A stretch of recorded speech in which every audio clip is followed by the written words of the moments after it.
राजनीति के अंदर ना मित्रता स्थायी होती है और ना ही शत्रुता। किरोड़ी लाल मीणा ने पार्टी को नोटिस का जवाब भेज दिया है, वो भी एक अनुशासित सिपाही की तरह तय समय अवधि के अंदर जवाब दिया है। लेकिन सवाल यही कि आखिर किरोड़ी लाल मीणा का भविष्य क्या होगा?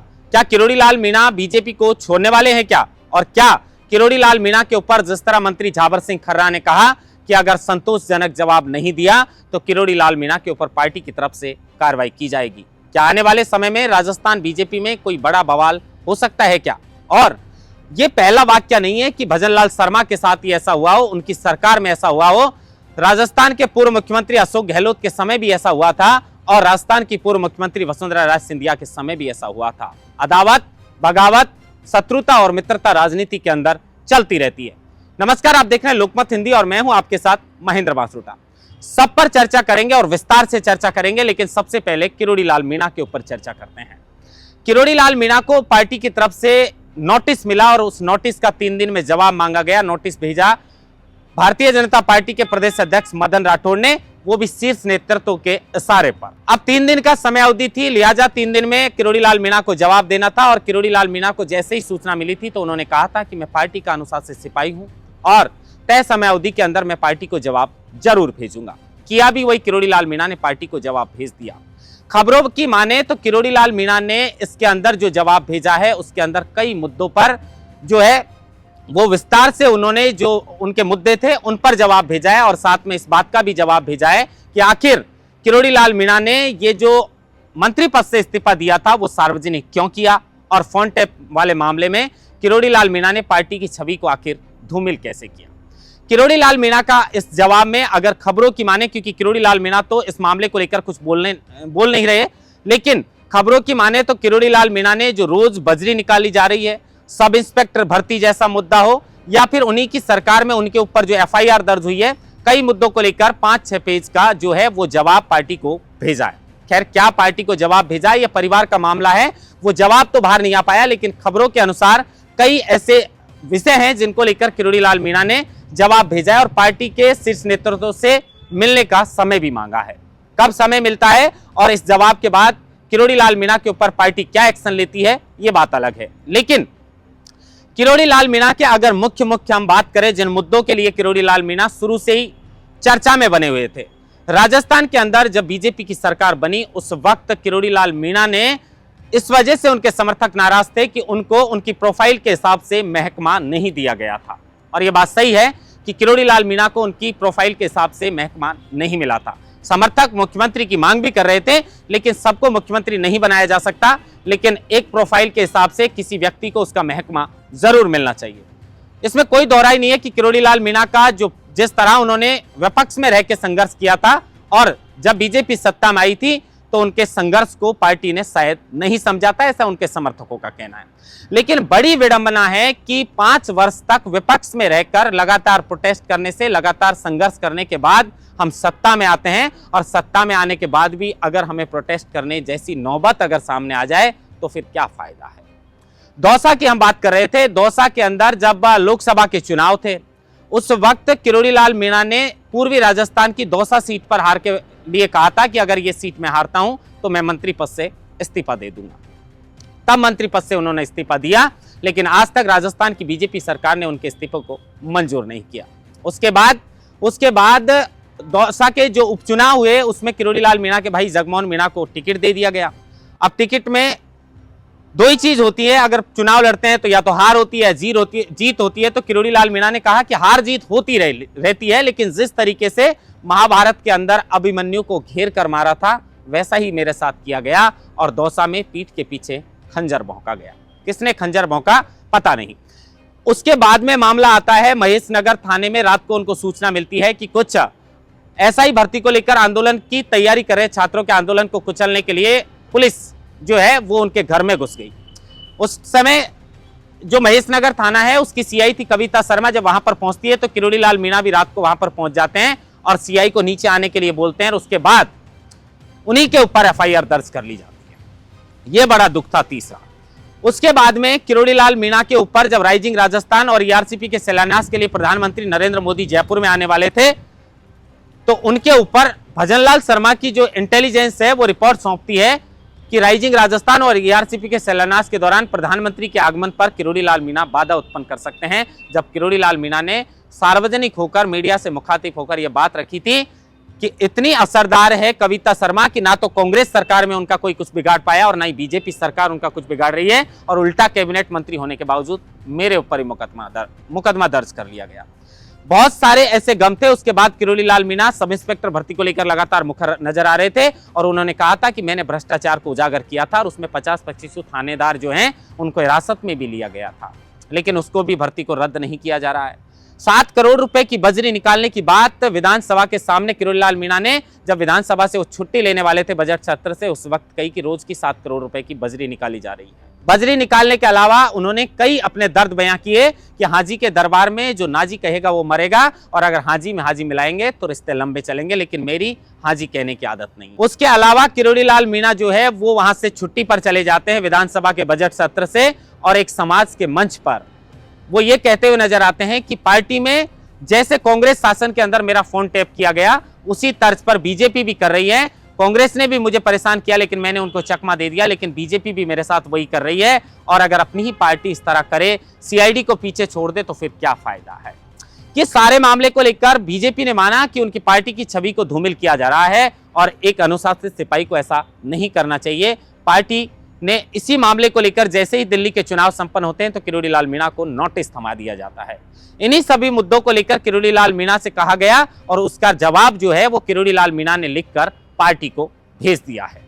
खैर ये पार्टी का मामला है कि अब इसके बाद क्या होता है, लेकिन मैंने कहा ना कि राजनीति के अंदर ना मित्रता स्थायी होती है और ना ही शत्रुता स्थायी होती है।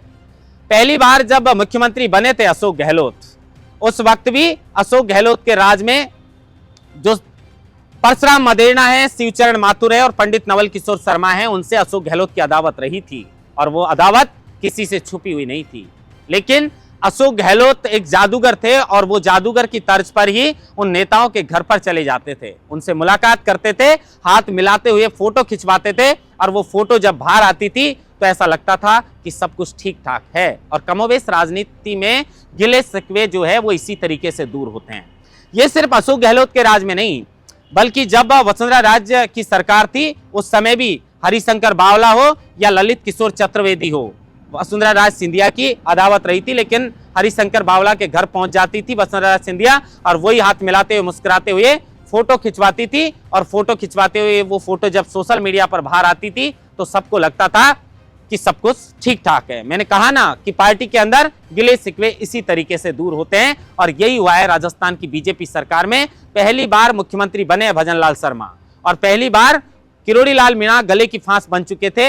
अब मैंने जैसे पहले कहा कि अगर राजनीति के अंदर हम 5 वर्ष तक विपक्ष में रहकर अगर संघर्ष करते हैं और उसके बाद जब सत्ता में हमारी वापसी होती है और सत्ता में आने के बाद भी अगर हमें संघर्ष करना पड़े, हमारी बात मनवाने के लिए बार बार हमें जो है वो लोगों के सामने उसको बताना पड़े, जब पार्टी नहीं माने लोगों के सामने सार्वजनिक मंच पर उसकी बात कहनी पड़े कि मेरी सरकार मेरी बात मानने को तैयार नहीं है, मैं जो कहता हूं वो मेरे बात को पार्टी मानती नहीं है, उल्टी मेरे ऊपर एफआईआर दर्ज कर दी जाती है, इंटेलिजेंस मेरे बारे में रिपोर्ट सौंपती है कि मैं पीएम के आगमन पर बाधा उत्पन्न करूंगा, और इस तरीके से मेरे भाई के साथ में जैसे महाभारत में अभिमन्यु को घेर कर मारा था उस तरीके से दौसा में हमें मारा गया है।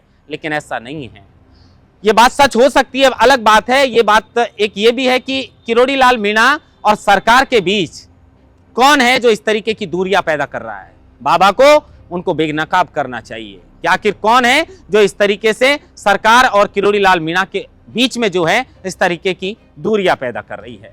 लेकिन ऐसा नहीं है कि किरोड़ी लाल मीणा को पार्टी ने कुछ नहीं दिया हो, बहुत कुछ दिया है बीजेपी पार्टी ने किरोड़ी लाल मीणा को। कई बार वो मंत्री रह चुके हैं, कई बार विधायक रह चुके हैं, सांसद रह चुके हैं, राज्यसभा सांसद रह चुके हैं, लेकिन किरोड़ी लाल मीणा ने गुर्जर आरक्षण के समय पार्टी को छोड़ दिया था और उसके बाद अपनी खुद की पार्टी बनाई और उससे चुनाव लड़ा, और उसके बाद फिर वो बीजेपी का दामन थाम लेते हैं। क्या अब वही नौबत आ चुकी है? नहीं, ऐसा नहीं हो सकता। खैर राजनीति में मैंने कहा ना कुछ भी हो सकता है, लेकिन ये एक पार्टी ने नोटिस दिया है और नोटिस का जवाब किरोड़ी लाल मीणा ने जो है वो दे दिया है।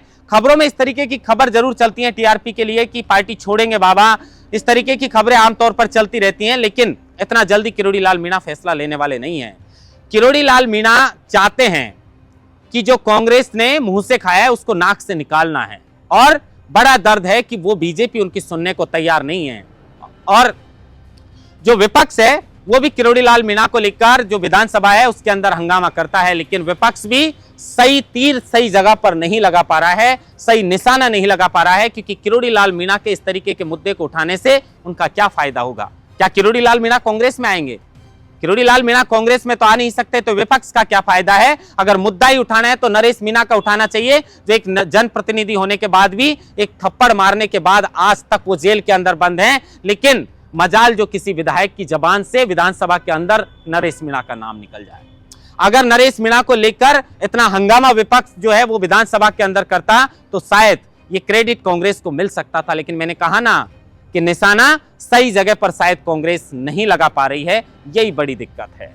लेकिन किरोड़ी लाल मीणा को पार्टी ने इतना कुछ दिया है, लेकिन अब उम्मीद है कि किरोड़ी लाल मीणा के नोटिस के जवाब के बाद बहुत जल्द भारतीय जनता पार्टी के अंदर सब कुछ ठीक ठाक हो जाएगा और तालमेल बैठ जाएगा। सीएम भजनलाल भी सब कुछ सही करने की कोशिश करेंगे और अगर शीर्ष नेतृत्व की जरूरत पड़ी तो वो भी इस मामले को लेकर हस्तक्षेप करेंगे और पार्टी के अंदर सब कुछ ठीक ठाक हो।